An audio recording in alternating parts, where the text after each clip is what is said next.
Hello नमस्कार दोस्तों, हमारे यूट्यूब चैनल स्मार्ट स्टडी में आपका बहुत बहुत स्वागत है। तो आज हम लेकर आए हैं बहुत ही महत्वपूर्ण जीके का एक कॉम्बिनेशन का वीडियो, जिसमें हम लगभग 60 क्वेश्चन देखेंगे जो हमारी परीक्षा की दृष्टि से, जैसे एमपी टेट है, पटवारी है, वन रक्षक है इत्यादि, किसी भी प्रतियोगी परीक्षा के लिए जो जीके जिसमें पूछा जाता है उसके लिए बहुत ही कारगर सिद्ध होगा ये वीडियो। तो आपसे अनुरोध है कि वीडियो को पूरा देखें और पूरी लगनशीलता के साथ देखें, जिससे आपको सारे क्वेश्चन एक ही बार में याद हो जाएं।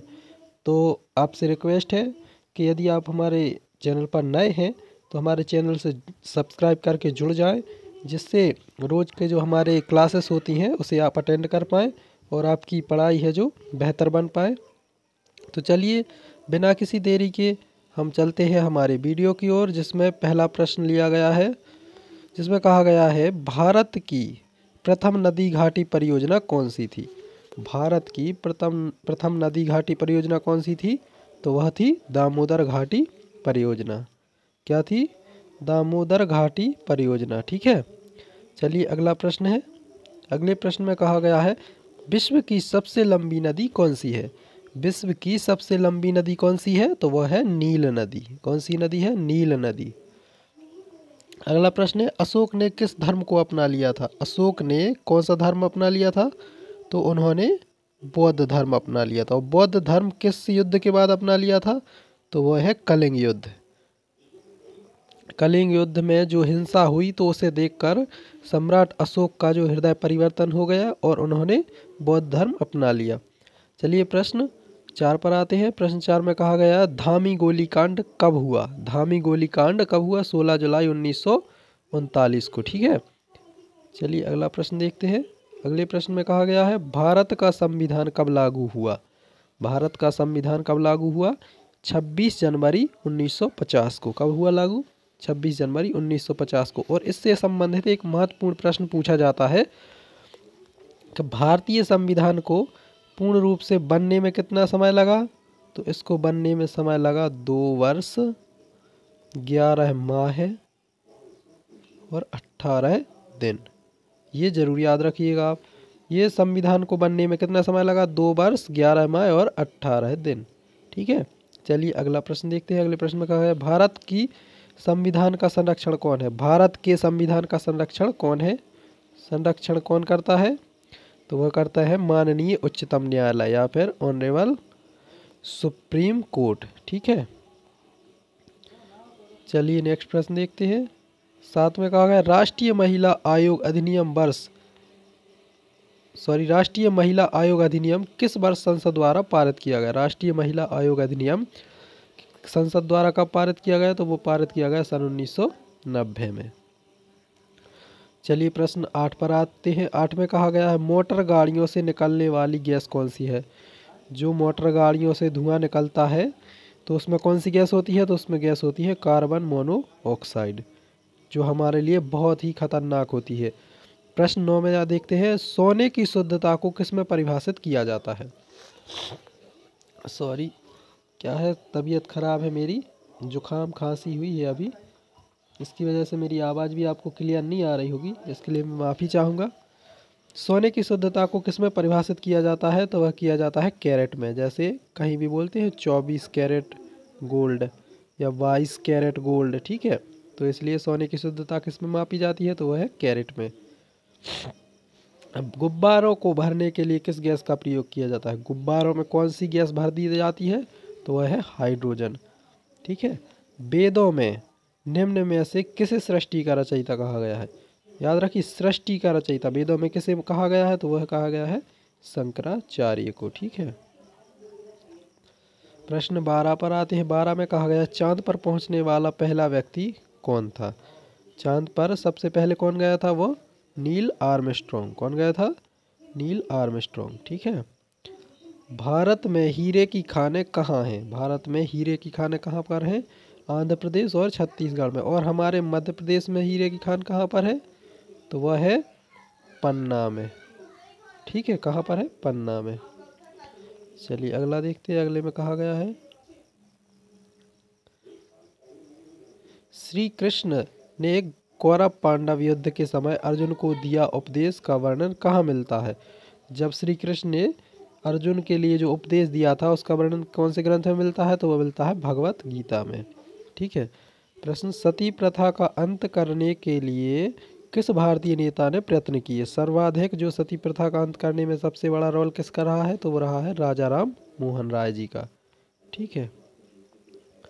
प्रश्न 16 में कहा गया राष्ट्रीय गान को गाने में अधिकतम कितना समय लगता है। राष्ट्रीय गान को गाने में अधिकतम कितना समय लगता है, तो वह लगते हैं 52 सेकंड।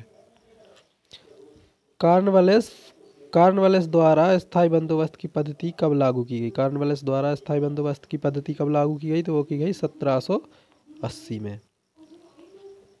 साइमन कमीशन कब भारत आया, तो साइमन कमीशन भारत में आया सन 1928 में, 1928 में।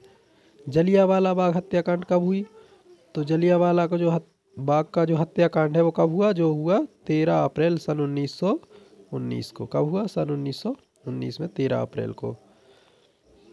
अगला प्रश्न है अजंता की गुफाएं निम्न में से किस राज्य में स्थित हैं। अजंता की जो गुफाएं हैं निम्न में से किस राज्य में स्थित है, तो वह है महाराष्ट्र में। भारत छोड़ो आंदोलन कब शुरू हुआ। भारत छोड़ो आंदोलन शुरू हुआ 8 अगस्त 1942 को। और यह किसके नेतृत्व में शुरू हुआ, तो यह शुरू हुआ महात्मा गांधी जी के नेतृत्व में। ठीक है। अगले प्रश्न पर आते हैं। अगले प्रश्न में कहा गया है आज़ाद हिंद फौज की स्थापना किसने की। आज़ाद हिंद फौज की स्थापना किसने की, नेताजी सुभाष चंद्र बोस ने।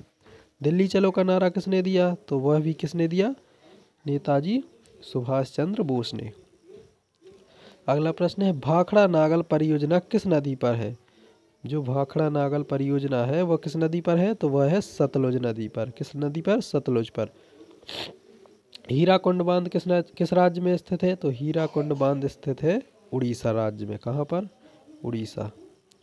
किस मच्छर के काटने से डेंगू ज्वर आता है, तो वह आता है एंडीज मच्छर के काटने से। किस मच्छर के काटने से जो ज्वर होता है, एंडीज मच्छर के काटने से। कौन सा ज्वर होता है, डेंगू। डेंगू हो जाता है ना, तो वो किस मच्छर के काटने से होता है, वह होता है एंडीज मच्छर के। जल का अपेक्षिक घनत्व अधिकतम होता है। जल का सर्वाधिक घनत्व मतलब कितने तापमान पर होता है, तो जल का सर्वाधिक घनत्व होता है 40 डिग्री सेल्सियस, 4 डिग्री सेल्सियस पर, क्षमा करें 40 डिग्री सेल्सियस पर। कितने पर, 4 डिग्री, मेरे मुंह से पता नहीं क्यों ये बार बार निकल रहा है। तो जल का अपेक्षिक घनत्व अधिकतम किस तापमान पर होता है, वह होता है 4 डिग्री सेल्सियस पर। कितने पर, 4 डिग्री सेल्सियस पर। नील क्रांति का संबंध किससे है, नील क्रांति का संबंध मत्स्य उत्पादन से। सफेद क्रांति का संबंध किससे है, वह है दुग्ध उत्पादन से। निम्न में से कौन सा राज्य मसाला उत्पादन के लिए प्रसिद्ध है। मसाला उत्पादन के लिए सर्वाधिक प्रसिद्ध राज्य कौन सा है, तो वह है केरल। क्षेत्रफल में सबसे बड़ा राज्य कौन सा है, सबसे बड़ा राज्य कौन सा है, राजस्थान। और सबसे छोटा पूछा जाए तो वह है गोवा। छोटा नागपुर का पठार की सबसे ऊंची चोटी कौन सी है। छोटा नागपुर के पठार की सबसे ऊंची चोटी कौन सी है, तो वह है पारसनाथ। कौन सी चोटी है, पारसनाथ। अगला प्रश्न है भारत में अभ्रक का सर्वाधिक उत्पादन कौन से राज्य में होता है। अभ्रक यानी हीरे का सर्वाधिक उत्पादन कहाँ होता है, तो वह होता है झारखंड में। कहाँ पर, झारखंड में। मदर टेरेसा का जन्म कहाँ पर हुआ था, या फिर ऐसा भी पूछा जा सकता है कि मदर टेरेसा कहाँ की थी, तो वह थी अल्बानिया की। कहाँ की, अल्बानिया। ठीक है। प्रश्न 35 में कहा गया भारतीय सशस्त्र सेनाओं का प्रमुख सेनापति कौन होता है। भारतीय सशस्त्र सेनाओं का सेनापति होता है राष्ट्रपति। सौर ऊर्जा किससे प्राप्त होती है, तो जाहिर सी बात है यह सूर्य से प्राप्त होती है। ऐसा कौन सा देश दूसरी सबसे बड़ी अर्थव्यवस्था बना है, जबकि पहले नंबर पर कौन सा है, पहले नंबर पर अमेरिका है। तो ये भी पता होना चाहिए कि पहले नंबर पर कौन सी अर्थव्यवस्था है, कौन सा देश है जिसकी अर्थव्यवस्था प्रथम नंबर पर है, तो वह है अमेरिका। और दूसरे नंबर पर कौन सा है, चीन। ठीक है। कारक के कितने भेद हैं, कारक के भेद हैं 8। ये भी याद रखिए। अंतरिक्ष की दूरी नापने के लिए कौन सी सही इकाई है? अंतरिक्ष की दूरी किस में नापी जाती है? तो वह मापी जाती है प्रकाश वर्ष में। ड्राई आइस क्या होता है? ड्राई आइस क्या होता है? तो ड्राई आइस किसे कहते हैं? ठोस कार्बन डाइऑक्साइड को क्या कहते हैं? Dry ice.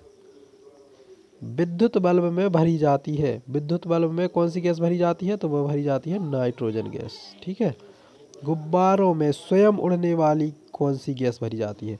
अभी आपने देखा हाइड्रोजन, हाइड्रोजन यदि हम भर देंगे तो गुब्बारा उड़ेगा नहीं, इसलिए उड़ने वाले गुब्बारों में कौन सी गैस भरी जाती है? तो वह भरी जाती है हीलियम। एक और प्रश्न है कि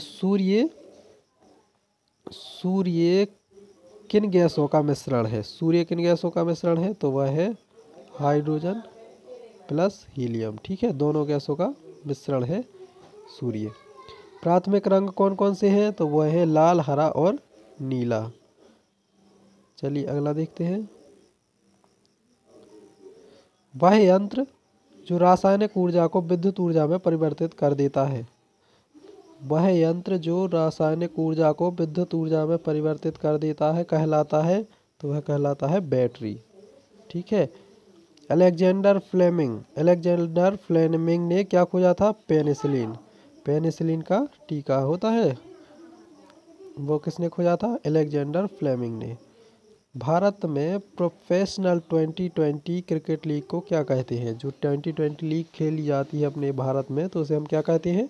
तो उसे IPL, जो कि भारत का क्रिकेटरों के लिए एक बहुत बड़ा त्यौहार है। भारत का सबसे छोटा राज्य कौन सा है? तो अभी बताया था ना मैंने, गोवा। गोवा की राजधानी क्या है? गोवा की राजधानी है पणजी। भारत में ब्लू सिटी के नाम से किस शहर को जाना जाता है? तो वह है जोधपुर को। और ब्लू सिटी के साथ साथ इसे पिंक सिटी भी कहा जाता है। ठीक है, जयपुर को। सूर्य एक क्या है? क्या है एक सूर्य? सूर्य एक तारा है। प्रधानमंत्री के ओहदे के लिए क्या माना जाता है? प्रधानमंत्री के ओहदे के लिए क्या माना जाता है? तो वह माना जाता है उसे कार्यकारी प्रमुख। ठीक है। ताजमहल, बीबी का मकबरा, एतमादुद्दौला किस चीज़ के स्मारक है? तो यह मृत व्यक्ति के स्मारक है, यानी यहाँ पर मृत व्यक्तियों को दफनाया गया है इन जगहों पर। ठीक है। सम्राट अशोक किसके उत्तराधिकारी थे? सम्राट अशोक किसके उत्तराधिकारी थे? वह थे बिंदुसार के। ठीक है। भारतीय संविधान को पहली बार कब संशोधित किया गया? भारतीय संविधान को पहली बार कब संशोधित किया गया? तो वह 1950 में। प्रश्न 54 है, महाराणा प्रताप बुलबुल किसे कहते थे? महाराणा प्रताप जो बुलबुल किसे कहते थे? तो वो अपने घोड़े को। ठीक है। और इसका नाम क्या था? चेतक। क्या नाम था? चेतक। ठीक है। और वो प्यार से बुलबुल बोलती थी। सिंधु घाटी सभ्यता का बंदरगाह कहाँ पर था? तो वह था लोथल में। दोस्तों, यदि आप पढ़ाई कर रहे हैं तो वीडियो को पूरे कंसंट्रेशन से देखें। अगर यदि देख नहीं सकते तो सुने, क्योंकि सुनने से भी अधिकतर याद होता है। क्योंकि आपने देखा होगा कि जो श्रव्य और दृश्य साधन होते हैं पढ़ने के लिए, श्रव्य और दृश्य, तो इनका याद करने में बहुत महत्वपूर्ण योगदान होता है। क्योंकि यदि हम पढ़कर जो याद करते हैं वो हमें जल्दी याद नहीं होता, लेकिन जो हम वीडियो द्वारा पढ़ते हैं तो वो हमें बहुत जल्दी याद हो जाता है। इसलिए कंसंट्रेशन के साथ पढ़ें।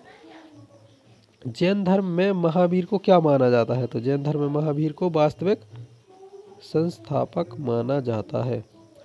मगध के उत्थान के लिए कौन सा शासक उत्तरदायी है? तो मगध के उत्थान के लिए कौन सा शासक उत्तरदायी है? तो वह है बिंबिसार। ठीक है दोस्तों, तो आज की इस हमारी क्लास में 57 क्वेश्चन ही इंक्लूड किए थे, जो कि परीक्षा की दृष्टि से बहुत ही महत्वपूर्ण है। तो आशा है आप सभी को ये क्वेश्चन पसंद आए होंगे, हमारी क्लास अच्छी लगी होगी। तो आप सभी से रिक्वेस्ट है कि हमारी वीडियो को लाइक करें और अपने दोस्त जो भी तैयारी कर रहे हैं उन तक ज़रूर शेयर करें। और ऐसे ही और वीडियो पाने के लिए यदि आपने चैनल को सब्सक्राइब नहीं किया है तो चैनल को सब्सक्राइब करके बेल आइकन ज़रूर दबा लें, जिससे नया वीडियो आते ही आप तक तुरंत नोटिफिकेशन पहुंच जाए। चलिए, तो इसी आशा के साथ आपसे रिक्वेस्ट है कि आप पढ़ाई करें, बेहतर पढ़ाई करें, जिससे आपके माँ बाप का सपना पूरा हो सके। चलिए, good bye, take care, bye bye.